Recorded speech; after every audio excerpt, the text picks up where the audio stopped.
Finns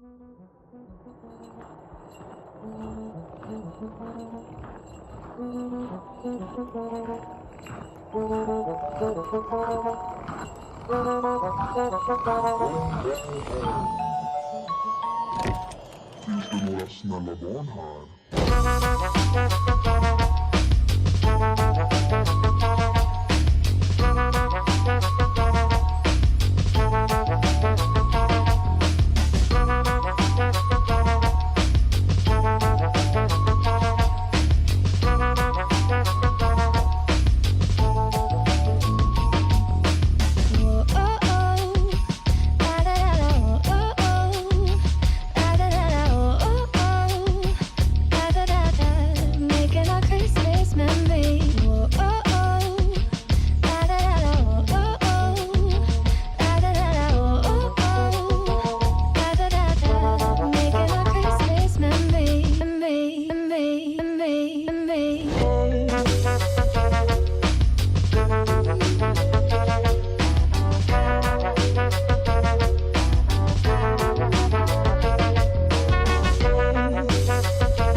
What is up, everybody?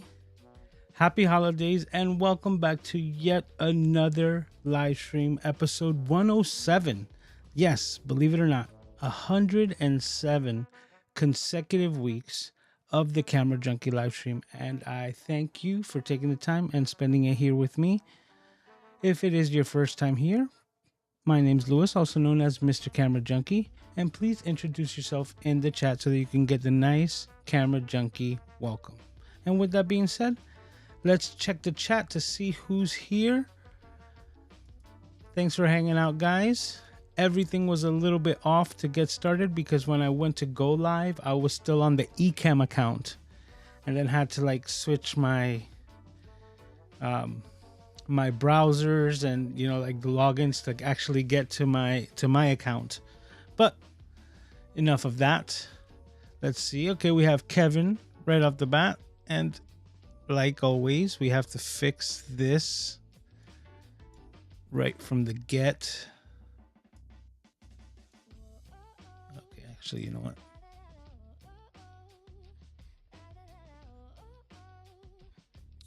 Okay, and this is a new feature. This, if you're paying attention, I'm wearing my AirPods Pro, which is really dope because I have them connected directly to the Rodecaster Pro.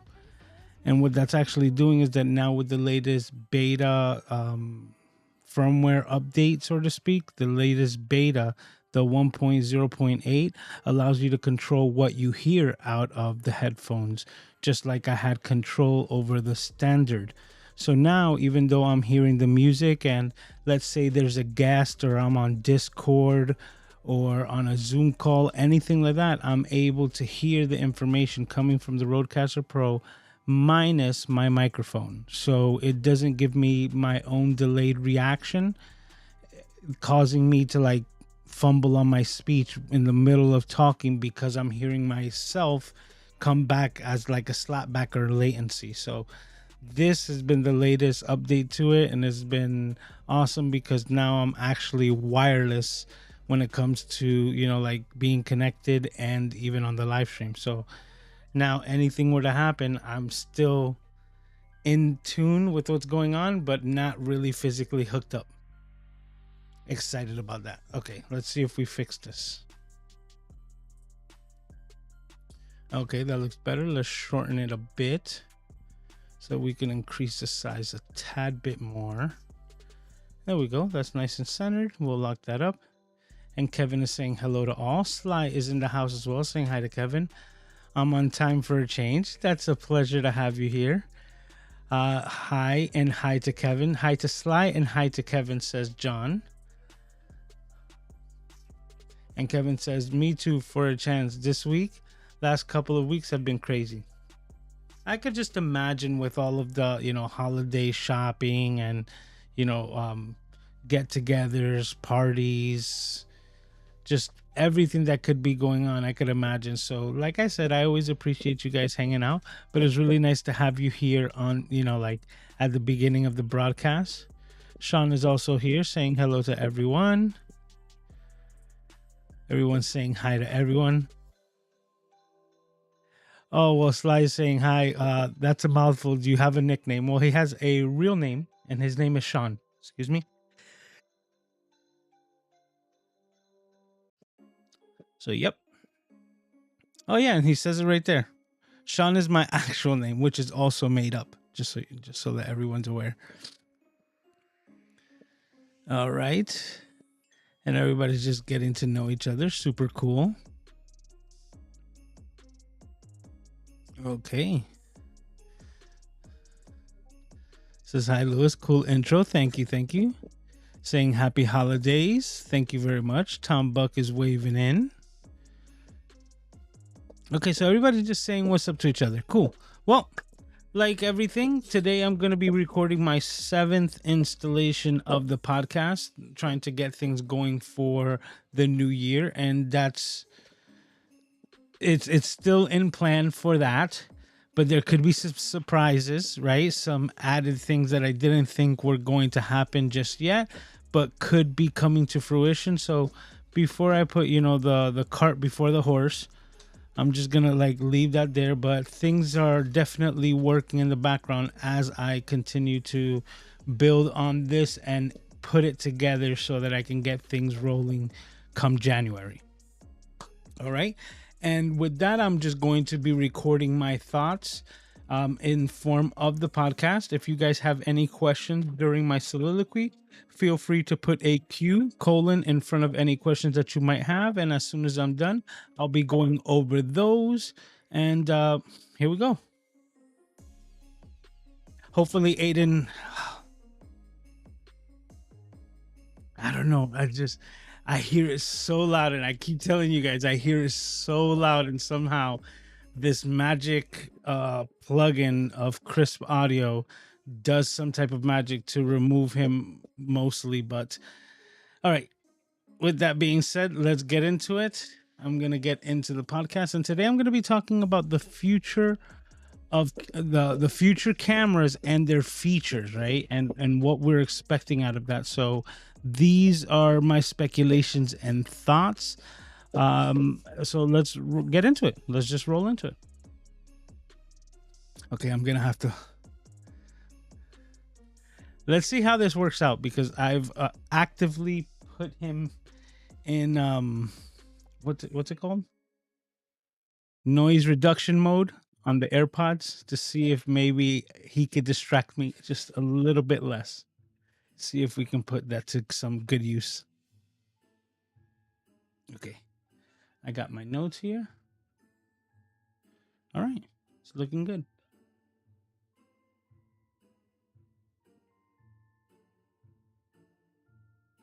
Turning on my fans. All right, I think we're ready to rock and roll. In 5, 4. Hello and welcome to the Camera Junkie Podcast. Once again, my name's Lewis, also known as Mr. Camera Junkie. Thank you for taking the time and spending it here with me. Today, I'm going to be talking about future cameras and their features. Well, in majority, I'm going to be talking about Sony cameras, because these are the ones that I use, and these are the ones that I'm speculating to see what's coming forth in this new year of 2023. And the reason why I bring that is because we had a good amount of cameras come from Sony this year. Some of them were basically a surprise, like the A7 IV and the A7R4 coming out with a plethora of features. Now, The reason why I mentioned the A7 IV is because that was one of the first cameras to implement Sony's new software and some of the new hardware, or basically more some of the software and firmware features within the camera that are based similarly in the same type of function as their predecessors. So the reason why I'm thinking that, or better said, the reason why I'm speculating these cameras to be coming up with updates is because, as we say, they're kind of getting long in the tooth. The first camera that I'm gonna mention, or the series of cameras, is basically their A6000 line. So the A6000, the latest updates in that series have been the A6600 and the A6100 that were both introduced on August 28th of 2019, and that puts them just about like 3 to 3.5 years from this point. Now, we have been waiting for Sony to come out with a new version of APS-C cameras, and what we have recently received has been all the buzz, which is the Sony FX30. Now, the FX30 is in their cinema line, and that is an APS-C with a new sensor, bumping it up from the standard 24.4 megapixel sensor that was in all of the A6000 series cameras to a 30, or actually I'm sorry, to a 26 megapixel sensor in this FX3, and new technologies that are being implemented in that camera that also have to do with the firmware that is being applied to that hardware. So with that being said, I'm really hoping that we start getting a new update to what would be considered their flagship, their A6600 camera, and have it trickle down to the other series. Now, there is another option that, because of the model numbers, the only thing that I would think that could actually be a step up would be like an A6700, maybe A6900, and have the series trickle down from there. Or they can move to a completely different number system, being like the A7000 series, and leave the A6000s to be the 24 megapixel sensors and have everything new building on a new kind of like a number scale on the A7000 series. So we might see an A7000, an A7300, an A7500, and get those numbers started once again with kind of 3 levels of cameras. That's if Sony decides to go this. And like I said, this is all my speculation. But as far as what the systems go, that's what I feel could be coming this coming year for 2023. Another camera that also came out in October of 2019 is the A9 II. Now, there was already speculations of the A9 III coming out at the beginning of this year, or already being rumored as far as last year went. And I talked about it, but what actually came about was that Sony's camera that they had in the works was the Sony Alpha 1. And when they released that, that's their new 50 megapixel flagship that takes it even one step further from the 9 series. But because they also changed the sensor type, and if that holds steady with like how they do their number schemes, then I wouldn't be surprised if they come out with the A9 III that's still in the 24 megapixel range, like the other A9 series, or maybe even go to a like 26 megapixel or a 30 megapixel like the Sony A7 IV. So they already have that hardware available, and if they're able to take the sensor off the A7 IV and apply, like 20 frames per second or 30 frames per second in speed burst shooting, then I think that would be a good camera for that market, because there's still a lot of people who are not going to pay the high price of the A1, even if you are getting 30 frames per second in speed burst and getting 50 megapixels, because like I mentioned a while back, it doesn't only have to do with the camera body that you're dealing with, but also the memory cards that are required for you to get that type of imagery or photography or video out of these machines. So there's an added cost to that is not just inherent with just the camera body and lenses. So there is still a sub market beyond the Alpha One, which I still think has, a lot of people would be interested in an A9 III if they were to come up with an update, maybe like a 30 megapixel. And everyone that's used the Sony A7 IV has really, praised the quality that they're getting from that sensor. Another camera that I think might be getting updated as far as camera body goes is the A7S III. Now, the A7S III came out in July of 2020, so that one's just a couple of years old. But this is where it's going to come into play a little bit later in the conversation as far as maybe why they're coming out with a new camera body instead of updating their previous flagship. Because the Sony A7S III is a camera that has a lot of features, and a lot of them have to do with the software base. And to achieve some of the quality and specs that they do, they've reduced the megapixel sensor size or output from that camera down to 12 megapixels because it's a video centric or a video focused camera body. But there's one thing that you can't do, and this is just me speculating, which has to do with the processors. Now, let me elaborate. The Sony A7 IV came out with some key software features in this latest update that are very impressive, having to do with focus magnification, lens breathing compensation. For those of you who might not be familiar with this has a lot to do with like the way that a video shot ends up focusing or moving the background while it's changing its focus in a video shot. Now, for photography, this isn't an issue, but when it comes to videography, this is very distracting when you see this in your shots.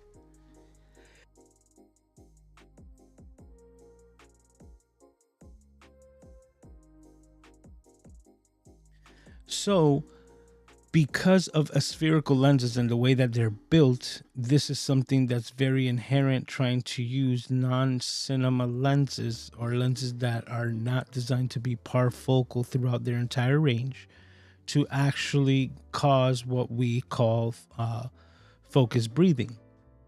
Now, what Sony was able to do with their latest software is actually put like a small crop on the image itself. And with that crop, they're able to adjust for that, like shift in focus and remove the distraction completely, effectively making your G Master lens basically triple in value, because to get that type of quality, you'd be spending that type of money on cinema lenses that were designed to do that.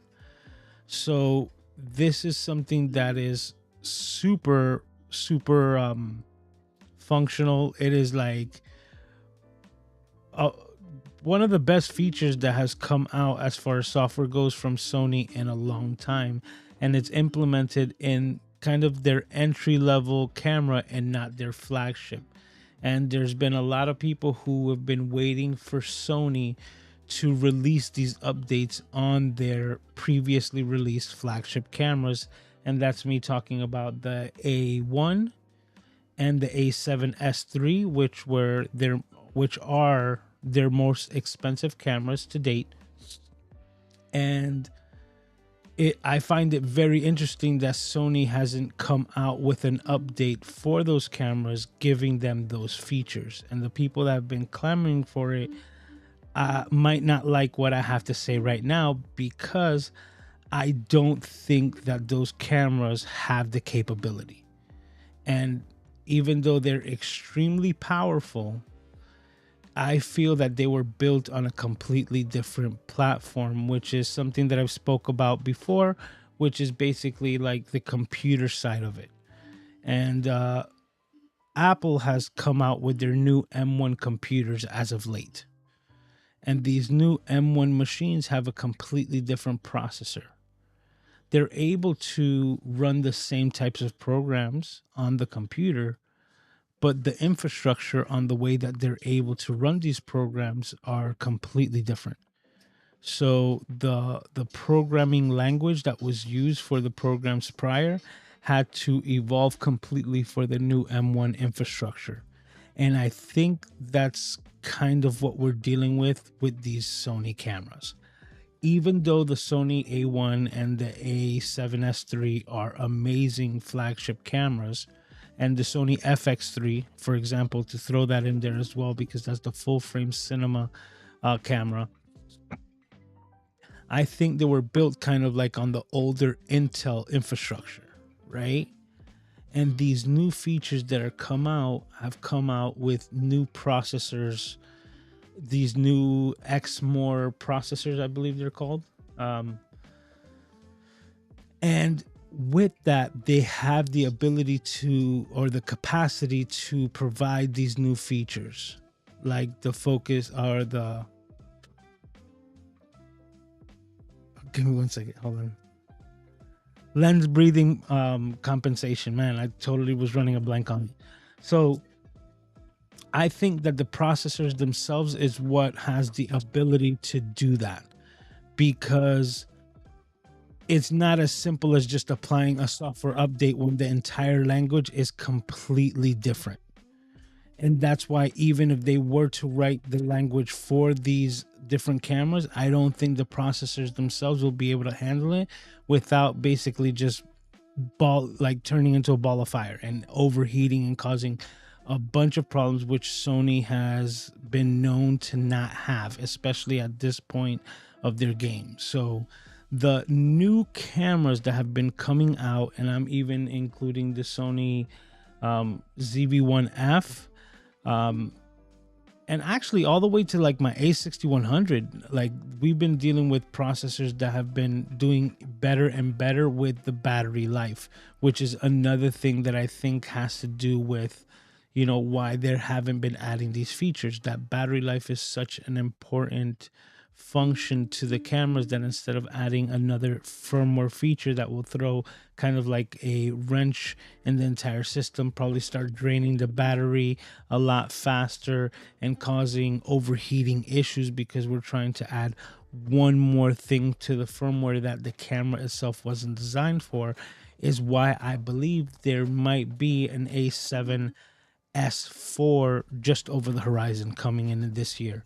And I think what the biggest change that is going to be for that camera in particular would be the completely fully articulating screen that we got on the A7R5 that just came out, that gives you full tilt for photography and then full flip out articulation and, you know, adjustability for all other types of content creation and actually being able to see yourself as like a selfie screen. All of that should be implemented in the new versions of maybe the FX3 and the A7S3. Other things, and then having the newest processors in there being super high efficient, both for, you know, comprehension and not being able to overheat, is where I think that's what we're going to be seeing soon, probably coming from Sony. And that's the only reason that I could kind of muster in my mind of why they haven't applied these firmware features, is because it's a feature that itself is brought on because of the newer processors and kind of isn't backwards compatible, even if it is just a couple of years difference. Because A couple of years difference is a whole lot of time when it comes to the computing world and in this aspect, because a couple of years ago we were just entering into the M1 architecture for Apple, and now it is completely taken over, changed the entire industry, that Windows or Microsoft themselves is actually creating ARM-based computers to try to compete in that market because of what Apple has been able to accomplish. And with that kind of knowledge base is where I'm kind of putting or leaning into this conversation, because I'm always researching. Excuse me, let me repeat that.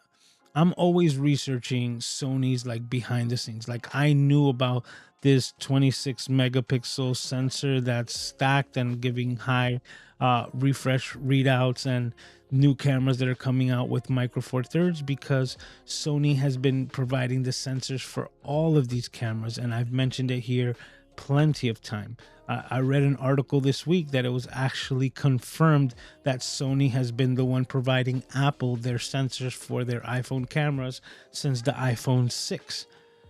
And this is something else that I have mentioned here on my live stream and my podcast, that Sony is not worried about it, because they allow the competitors or the people who are buying their sensors to actually work out their quirks before they release their new version or their latest and greatest. And that's why I speculate that this is the path that we're probably going to be seeing. What cameras exactly come about, we'll find out come a year from now when I'm talking about this same subject next December. But as of right now, I'm just looking at the cameras because, the Sony A1 came out in January 2021. So basically just about 2 years. Don't see that being the camera that they're going to be replacing right now. The A7C, even though it's a little bit, it came out also in 2020, I don't see that camera being replaced, because I don't see the market for it. Now, I could be completely wrong, right? But I don't see the A7C crowd actually clamoring for a new camera because they already got it. And to explain, the A7C was just basically the A7 III that everyone loved, and basically they repackaged it with a articulating screen, a flip out screen. And that was like the big feature of this camera, and everyone who loved their A7 III but wanted the flip screen basically jump shipped and hopped onto that camera. But now with the A7 IV having a fully articulating screen as well, that kind of kills two birds with one stone. And the people who had the A7 III who wanted the flip screen will also jump onto the A7 IV. Now the A7R5 that came out with this new full tilt articulation, that thing is such a hit. Just the screen, functionality itself has been such a smashing success that I don't see them using that in their future cameras. Now, if the Alpha 1 stays as a full photography camera, I could see that happening. Or I can see the A9 also just sticking with just a standard like tilt screen. But one of those two is going to get the latest and greatest. And I wouldn't be surprised if their flagship, their A1, ends up looking more like the Sony A7R5 more than the A9 taking on those new features. So I wouldn't be surprised if the the A9 III, if they do decide to come out with it, has a flip screen, not a articulating screen, just like a tilt screen off of like for photography, and have the spec bumps maybe in frame rate and the megapixel size. But that's basically like my ideas and my thoughts of what to expect from Sony coming up in this new year of 2023, because there's still a lot of cameras that they can go in a variety of different ways. So they can make a lot or make no change at all. But when it comes to Sony, I think if like let me get this out correctly. Sony is a company that really listens to us, the creators, and their patrons, the people who actually buy their cameras. They have a very good ear to the ground, and when there's a general consensus of a change that should be made, there's the adequate people who are clamoring for these changes to be made that have kind of Sony's ear, and they've been doing an amazing job in the past decade for giving us what we wanted. And for that reason is why I think that it's just past too much time that they haven't updated through firmware their flagship cameras with their latest features. And the only speculation that I have to come up with is that they really can't, because it's like putting a Windows or ARM based software onto an x86 platform. It is like pins and needles, so to speak. It's completely different, and for that reason I don't think that those cameras could handle it even if they wanted to. But I'm not an insider. These are just my thoughts. I wish I had more information to give you, but that's where I'm gonna leave my thoughts as far as the cameras right now. My hopes are that they come out with an A6900, right, with some spec bumps, and I still get at least one more camera body with IBIS and a fully flip up screen like my A6100. A boy could dream, right? But either way, if they decide to move in a different direction, I'm still waiting to see what they come up with. If not, I do have a really good, I have half a mind of picking up the FX30 because it is a really impressive machine.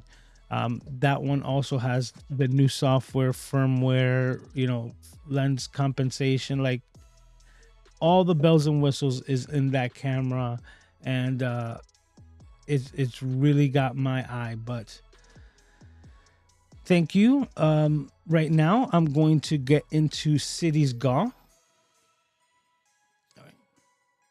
And now I'm going into C.I.T.Y.S.G.A.W, which is channels that I think you should go and watch. And this week's implementation of C.I.T.Y.S.G.A.W is, let me switch scenes here, Miguel Quiles. There we go. Miguel Quiles is a photographer, content creator, YouTuber, and also a Sony shooter. He's a Sony, like a Sony, I forgot the name of it.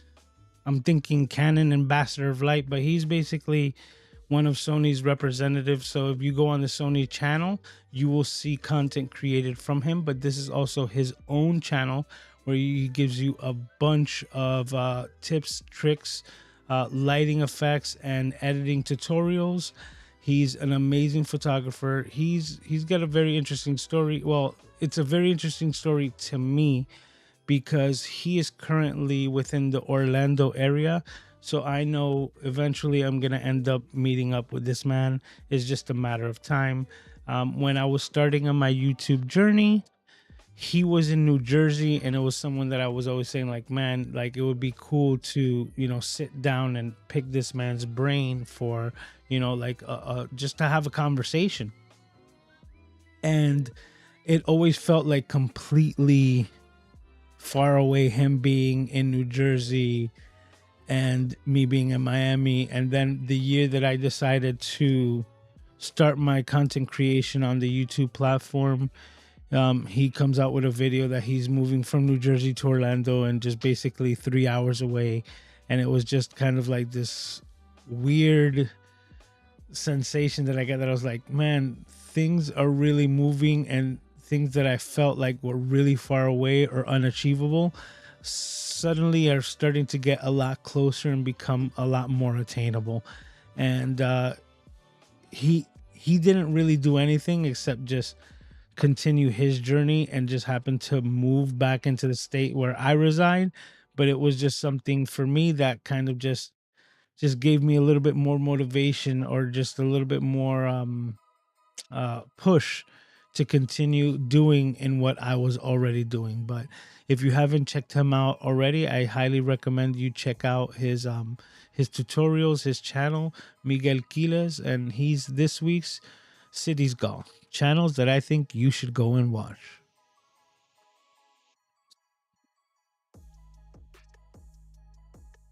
All right.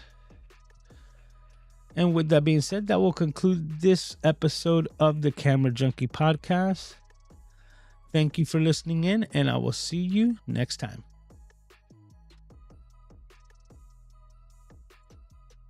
All right. And that's that. All right, everyone. Hopefully, I made sense of what I was talking about. If you guys have any questions, let me see if there are any. Please put a Q colon in front of them. There aren't any at the moment, so let me go right back into chat. Everybody was just hanging out and saying what's up to each other. Saying go Bucks.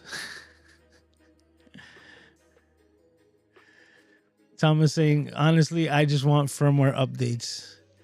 You know, Tom, I was thinking about you, and I know that you want firmware updates, but I don't think it's possible, and that's the only thing that registers in my mind as the only reason why they haven't done it already, because it's been quite amount of time, you know, and quite a bit of complaining from people just like you, Gerald Dunduns, and the people who are in communication with Sony and their representatives to let them know what people want from this hardware. And the fact that they haven't done it, I don't think it's a limitation of their programming prowess or, you know, their developers. I really think it has to do with it being just a completely different chipset that they're using now on their newer cameras that give them the capability to do this type of, you know, like encoding that wasn't possible prior to it. Because if I'm correct, and correct me if I'm wrong, Tom, I also feel that the FX6 and the FX9 cannot receive these updates, right? Like even their higher full-on cinema line that people are paying $15,000-$20,000 for the cameras do not have these new features implemented in them, because it's like, you know, apples and oranges. I don't think that they are the same thing, and that's why you don't have that on there. And this is just my speculation. I could be completely wrong, and I would love for somebody to correct me, but I would love to know exactly why, because this is just me doing my due diligence and my own type of research, and I'm like, I don't see why that hasn't hit these cameras yet. All right, Roy's in the house saying hello to everyone. Oh, thank you, Kevin, for my sneezing. I appreciate it. Yeah, it just got all up in there today. All right, Todd's in the house. Says, Sean says he agrees with Tom. So I'm guessing he wants the firmware updates. Like I said, maybe you guys didn't like what I had to say, but I do feel like that's the truth. I don't think that that's going to happen, but what I do see is they're going to create the replacement cameras, the A7S4. I don't think that that's going to take 4 years, like, you know, between the version S2 and S3 and how long it took for the S3 to be released. I don't think that it's going to take that long to get to this, the A7S4 version of it. I think, you know, these little bit of implementation, new processors, even if it will be the same sensor, right? It will be the same 12 megapixel sensor that's in that camera or in those cameras, but with the new processor giving it the capability to do that new focusing features. Yeah, that's what I think. Kathy's in the house as well. Todd Christmas Clatter is here. T. Washington says, I want an A7C Mark II. Okay, but like, see, Mr. Washington, like what I would ask you now, what features do you want out of it?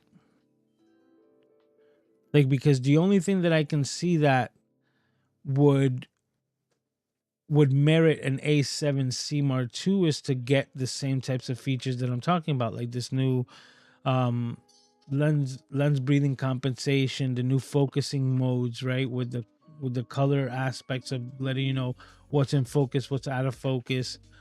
All of those things have already been implemented in the A7 IV. So what would stop you, Mr. Washington, from just picking up an A7 IV instead of the A7C Mark II? Because, you know, going back to the A7C, one of the features that people are saying, like, yes, it's a little bit more compact, but not that much more compact. And then the drawback to the camera was the fact that the viewfinder was no good. Like, it's not even good on an APS-C camera for what people are saying. So now, if the one drawback to the camera is the bad viewfinder, keeping it in the photography type camera, I see that as being the A7 IV. Because if you're saying like, oh, I don't even care about the viewfinder at all, I can do without it, then you have the FX3. Right? Video only, and it's giving you a lot of those extra features. But still not, well, actually that just kind of, I just kind of went back, right? Because that has to do with the camera, but not the software features. So I do see what you're saying, but that's where I see more complaint from an FX3 owner than an A7C, because everything that the A7C owner would want, I feel, is already in the A7 IV. But correct me if I'm wrong. Let me know your thoughts of what you think that the A7C Mark I is missing that would merit a Mark II to be released. Because another thing is that I really feel like we're getting to the point where these cameras, they're all really good. It is literally like they're getting so good that it's like it really depends on what you're doing with the camera. It is like you're not going to wear hiking boots to go jogging, right? You're not going to wear construction boots to go jogging. Why? Because it's not the right fit for the job. Now, the person is the same, the person that does the construction and the person that does jogging, but they're going to wear different shoes for the different situations, right? When they're doing construction, they're wearing the boots, and when they're jogging, they're wearing running shoes. So that's where I really think that these cameras are just going to differentiate themselves. It's literally going to be that use case scenario, which is the S series, and the Cinema line is going to be for videography. The Alpha 1 is going to be for photography with, the A9 is going to be more of a budget photography, but still for the sports oriented with all of the extra with the high shutter speed, or like the high frame rates as far as doing the photography goes. And then all around camera, for not so much sport oriented photography, you're going to have the 7 line, the Alpha series, which is we're on the 4. So the A7 IV being 30 megapixels, 33 megapixel camera. It's got, very good video quality or video features. It is a good balance. It's a good hybrid. But then you got the R series, where it has to do with all resolution. And they're not really thinking about fast burst rates because it's not a sports photography camera. And that's where the tennis shoe or the running shoe aspect comes in. If you're going to be doing, high like fidelity pictures, you go into the resolution, into the R series. You go into sports, you go into the 9 series. You go into all around photography, top of the line, best that you can get. That's the A1, which it can do the sports, it can do the photography, it can do the video, it can do everything, because that is their flagship, their 1 series. And then you have their Cinema line. So you have a variety of different aspects and a variety of different options, but it's literally like saying, oh, I'm going to be shooting sports and cars. This is the camera body that's best suited for that. right? Okay, but I don't want to deal with 50 megapixel files. Okay, then go into the 9 series from the 1 because you can still get high frame rates, but now you're dealing with 24 megapixel files. At the end of the day, smaller files that are still going to get you the results that you want. Boom. Okay, but you know what? I'm not doing sports. I'm just doing general photography all around. I could use some burst, but I can use some better, quality. I would like a bump from 24. Okay, here's the A7 series. We're into 33 megapixels, not as fast burst rates, but you have a more all-around camera, and it's still not the flagship that's giving you that complete line. It's got the articulating screen, good for both video and photography. And you're like, okay, but you know what? I'm doing photography and I want to do landscapes and I want to just get the best resolution. Okay, now you're going into the R series. So for the R series, now this is all high-end 61.2 megapixels, sensor. You're getting, like, you could zoom in and crop in for days on images. You can make extremely long panoramics that are going to give you high fidelity throughout the entire range. A variety of different options. And out of all of that, I think the owners of the A7C can find what they need within that. All right.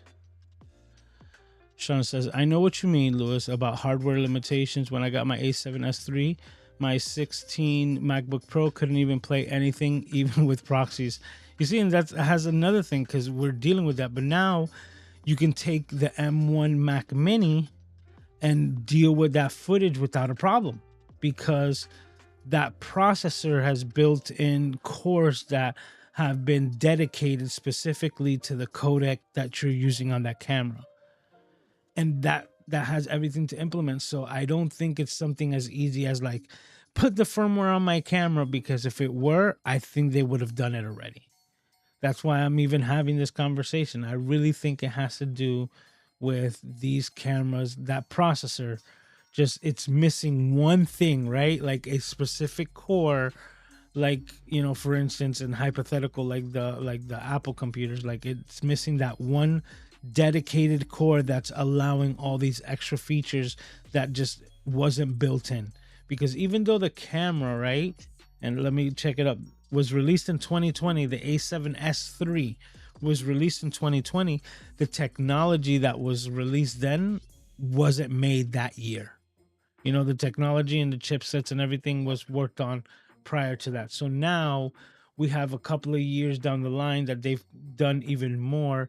And if you follow the computer side of it, when we start talking about like the nanometer technology, and right now we've gone from like 7 nanometers to 6 to 5, and now we're going into 4, and all this does get implemented in all realms of technology having to do with the processors that are being built for Sony just the same way. So if they're coming out with new, nanotech technology, the cores and the way that these things are designed and built are just that new level that is going from like Intel to M1.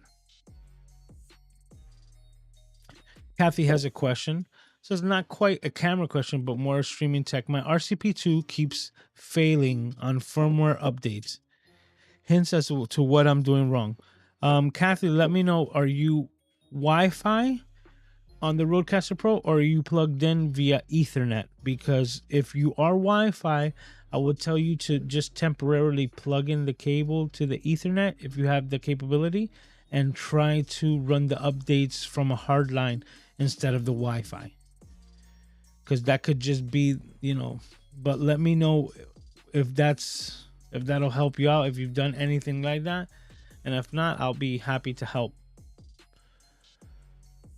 Says the only difference when you put it that way is the form factor. The form factor,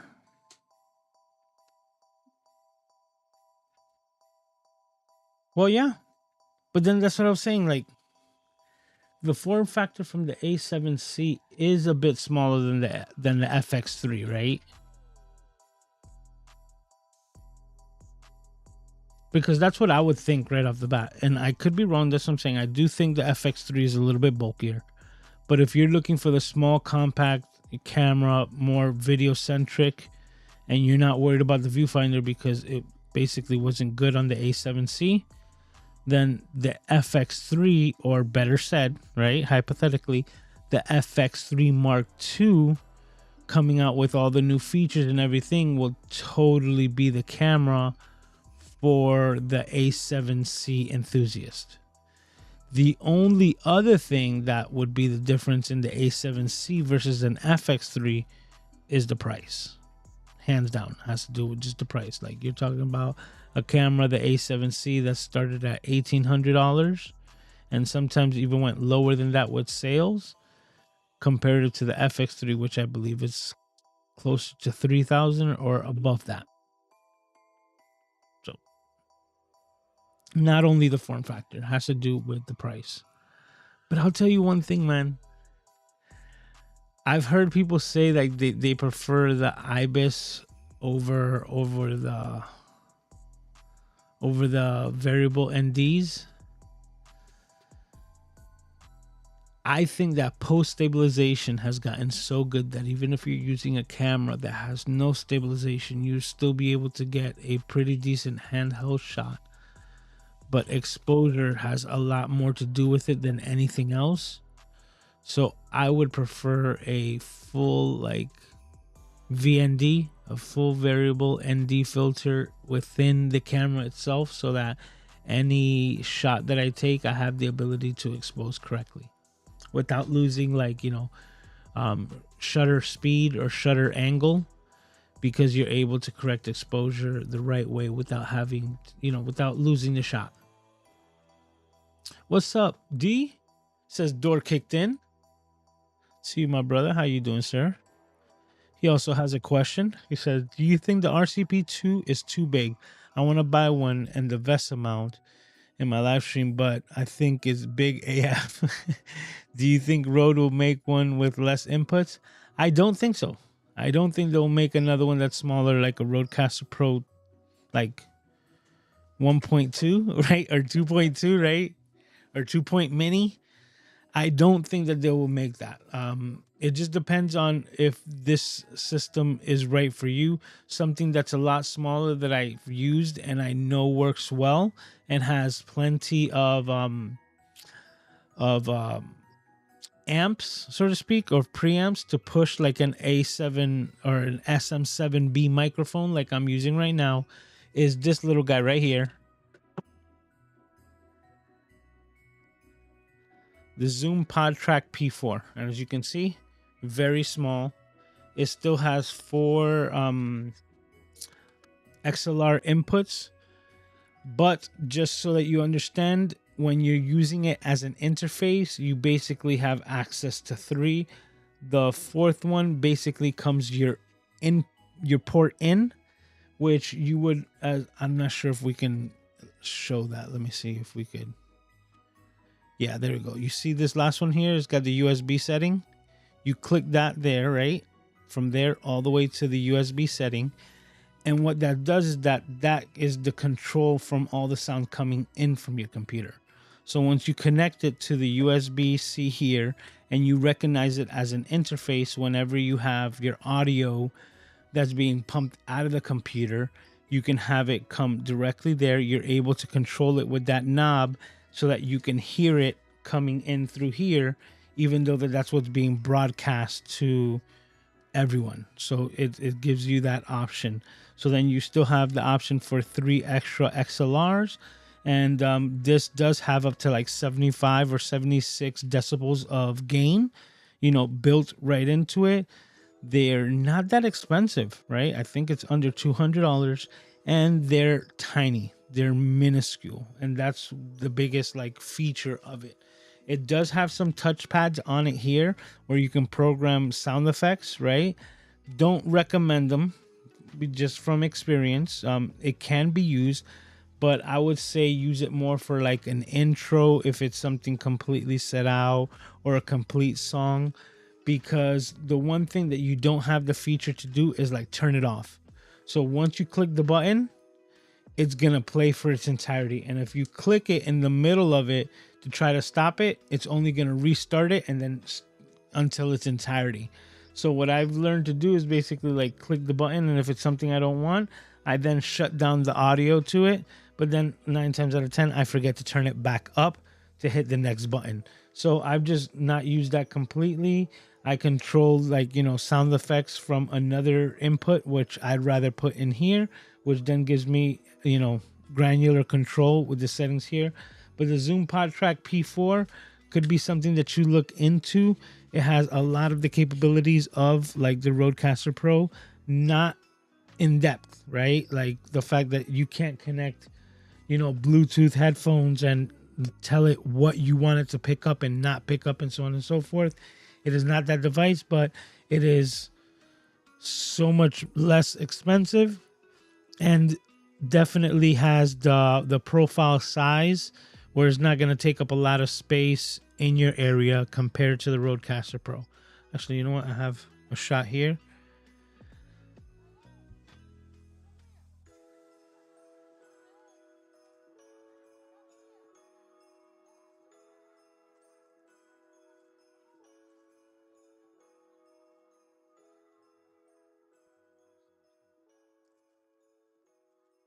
So yeah, basically it takes up the space of like the pads. So the space that the pads on the Rodecaster Pro 2 take up on my desk, that's about the amount of space that this little Zoom PodTrack P4. So there are options, and if size and space is it, I would definitely tell you to look into that. Okay, so she was on Wi-Fi, says try the Ethernet cable. All right. Yeah, let me know if that works for you. Says currently I have the Mix Pre 3. That's a really good preamp, right?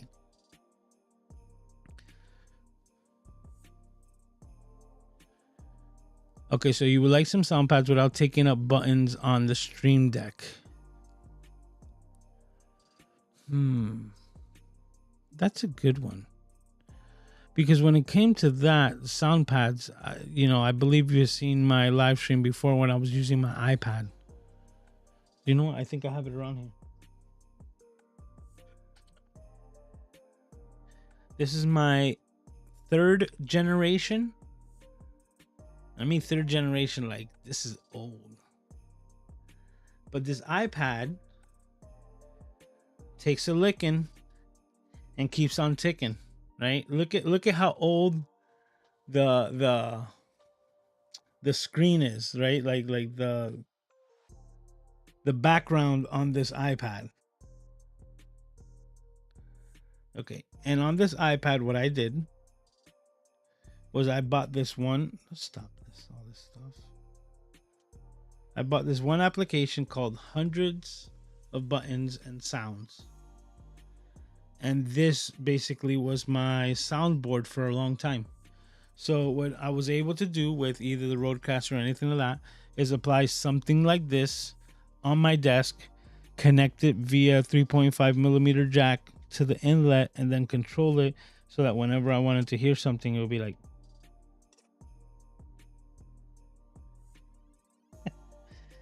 And I think this is just like $2, right?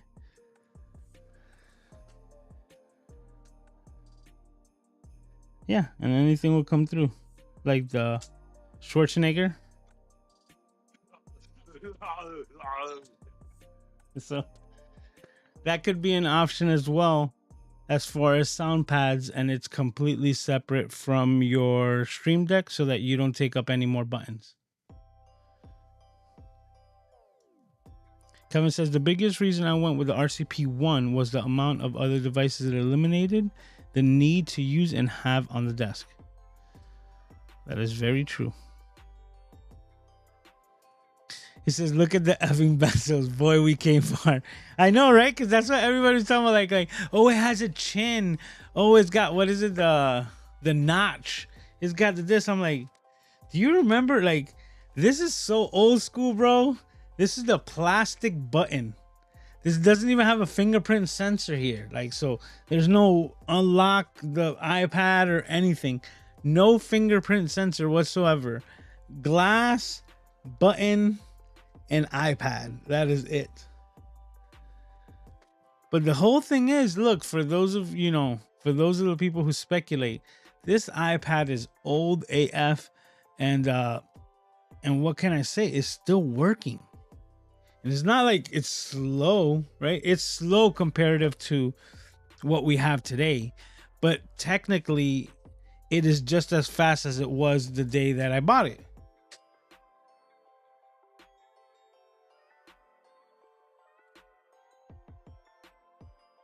Just really have no use for it now. And with Rodecaster Pro, all those things, now I have all these sound pads. Even though we've talked about it, it has to go in for a doctor's visit to fix the pads so that I can start using them again.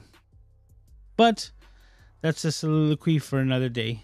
Everyone, thank you as always. We have done it. Another successful Camera Junkie live stream.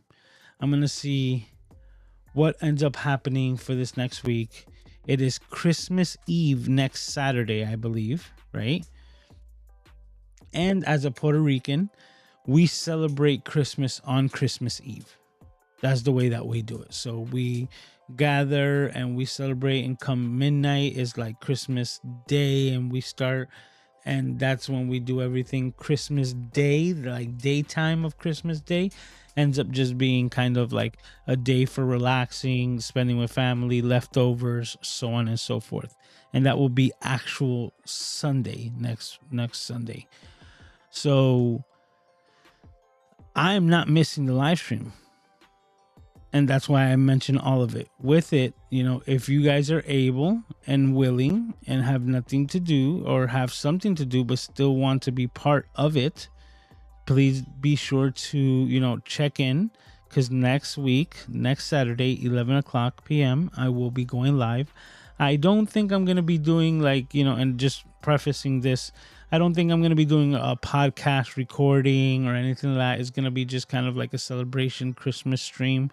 But I am going to be doing it on the road. So I'm going to be doing it with like my new equipment.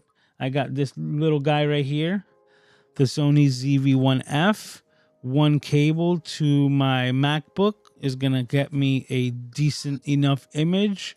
One thing that I was really impressed with, which is the USB cable on this camera, gives you the ability to utilize the microphone. So you're able to use this microphone that picks up your voice pretty good.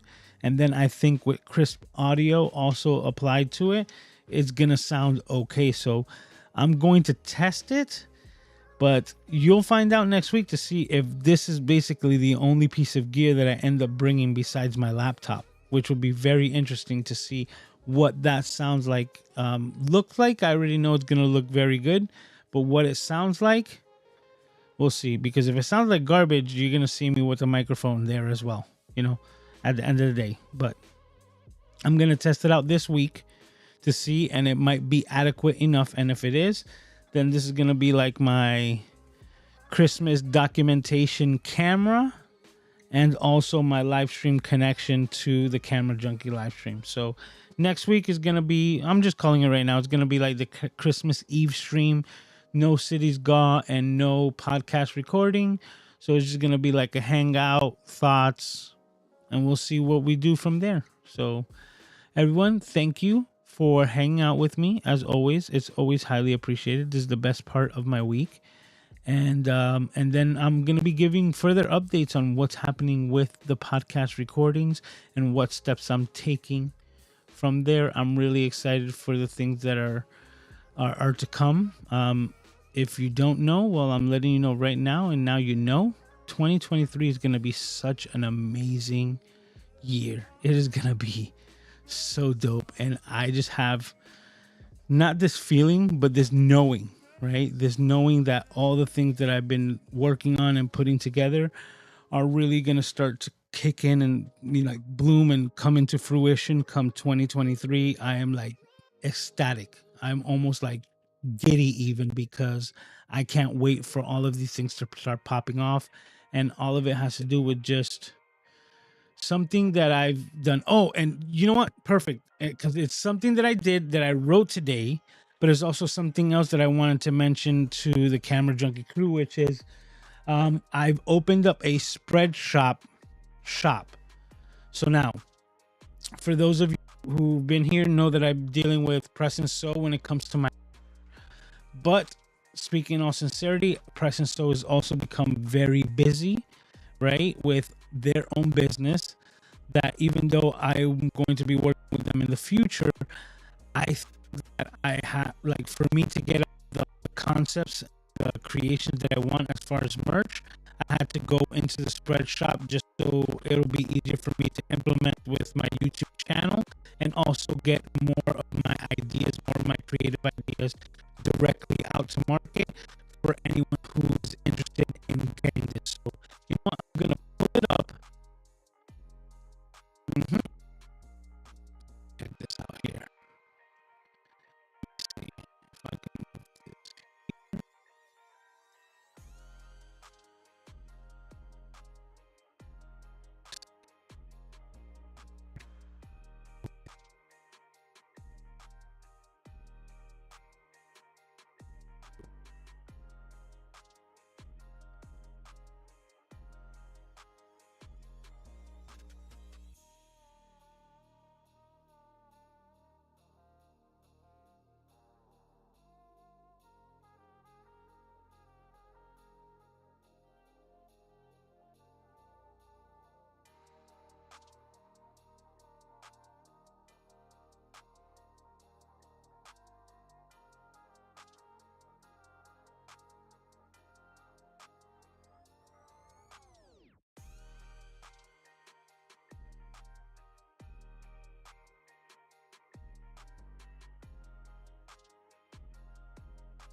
Testing.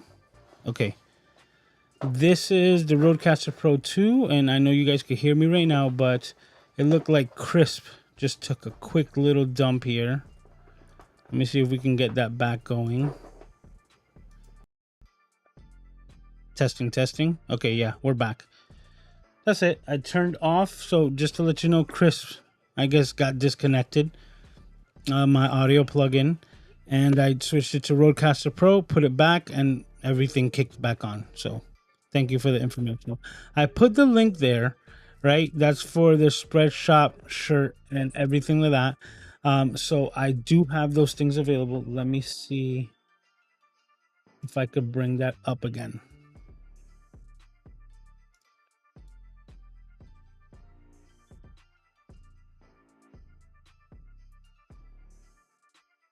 No, that's not it.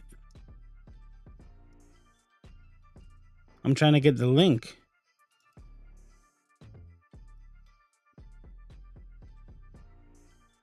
What is going on? Aid in 1 second, puppy. I'll be right with you. Stop poking me, please.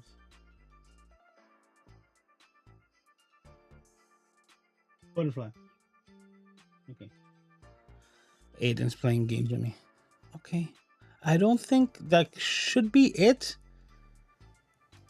I think that link.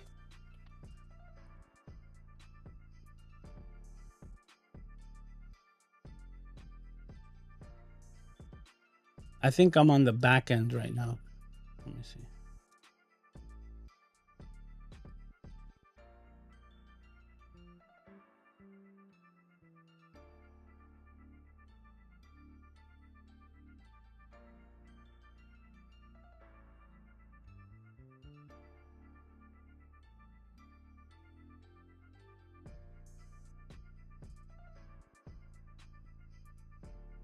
Okay, here we go. Finally, okay. As you can see, and just FYI, everyone, I literally built this spread shop today. That's why I'm still like a little noobish on it. Kevin, I think this is the correct link here. Yeah. Yeah, this is the correct link. Thank you for that. That was, like I said, it was throwing me to the back end and I was seeing the shop, but it wasn't clicking into it. So now I'll be able to click into it. Yep. And show you what's going on. So let me go back to Ecamm and go back to my Chrome window. So that will show this. Yep. Which is my Camera Junkie or Shop Camera Junkie. These are the designs that are available right now. There's the other ones as well. There's yeah, there should be more.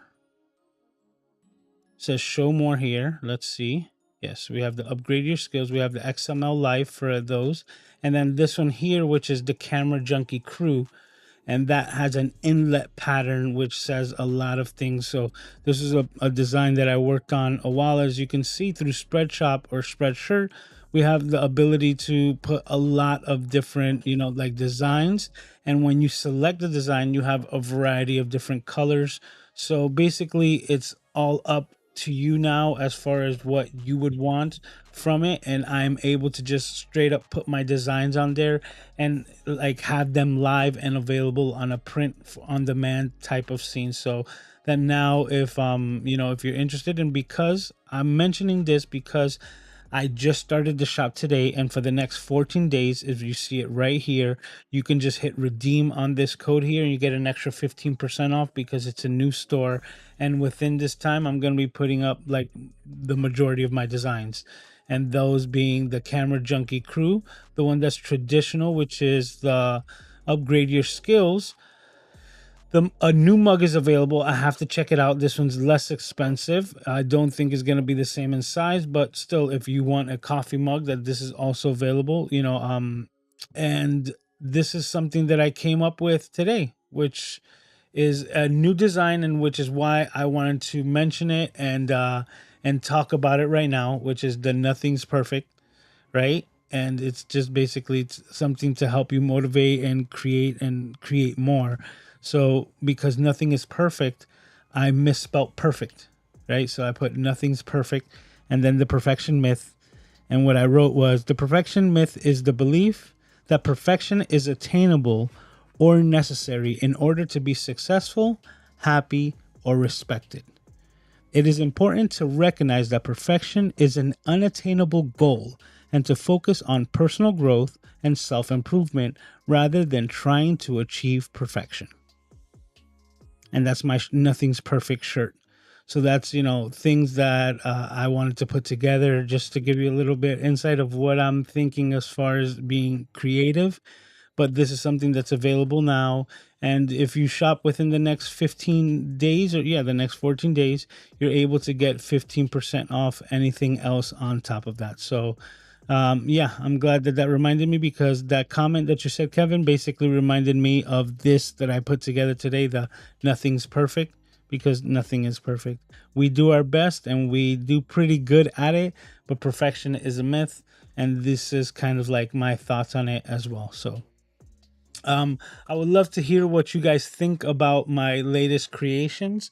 But with that being said, everyone, once again, I want to thank you for hanging out with me, taking the time, spend it here on the Camera Junkie podcast, Camera Junkie live stream podcast, and crew. You guys are amazing. If I don't get to see you next week because you guys are busy, I understand, but I just want to take the time right now to wish you a happy holiday. Be safe, enjoy your time, and I will see you next time. Have a great week, everyone.